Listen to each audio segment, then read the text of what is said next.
Lundi 2 août 2021, première destination, le Togo avec le quotidien Liberté qui fait en sa manchette un focus sur la décentralisation. Le journal évoque une gestion calamiteuse des mairies. Quant à eux, les ministres Boukpessi et Sani Yaya mettent en garde.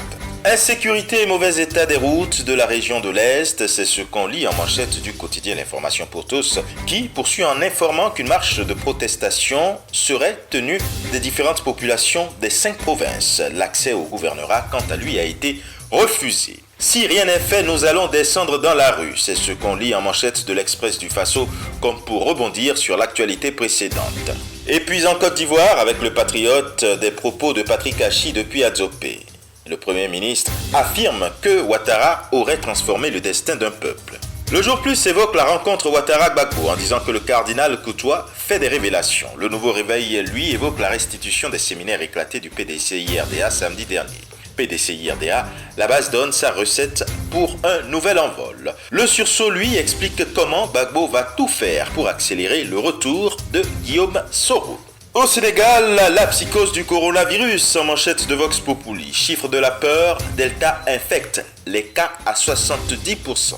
Même les enfants touchés dans cette nouvelle vague. Et justement avec le Sud Quotidien, 3e vague de Covid-19 au Sénégal, les stats de Delta. Walf Quotidien fait un focus sur la révision des listes électorales ainsi que les nouvelles lois estimées antidémocratiques en disant que l'opposition serait coincée et que Macky profiterait du Covid-19.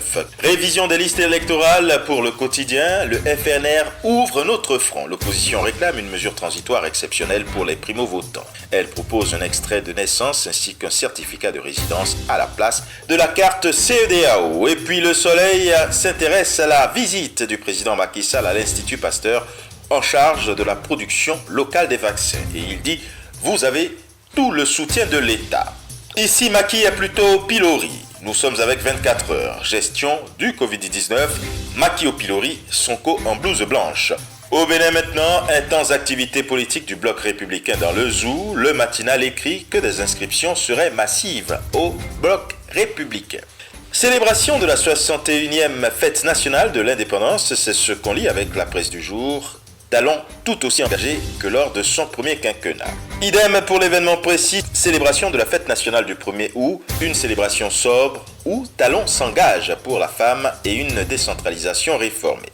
Et le 3, la nation dit la même chose, commémoration des 61 ans d'indépendance du Bénin, sobriété et prestance. Le nouvel état d'esprit des Béninois exalté, les chemins de croissance tant espérés et puis une nouvelle ère pour les communes. Célébration des 61 ans du Bénin, dépôt de gerbes, prise de commandement, le potentiel revient sur les moments forts de cette cérémonie. Et puis atterrissage du côté du royaume chérifien avec le quotidien Le Matin. Et le journal informe que dans un discours adressé à la nation à l'occasion du 22e anniversaire de la fête du trône, Sa Majesté le roi Mohamed VI tend de nouveau la main à l'Algérie et appelle à faire prévaloir la sagesse et les intérêts supérieurs des deux pays. Et ce sera tout pour aujourd'hui. Mais encore, prudence, vigilance et surtout, n'oubliez pas les gestes barrières. Excellent début de semaine et à demain.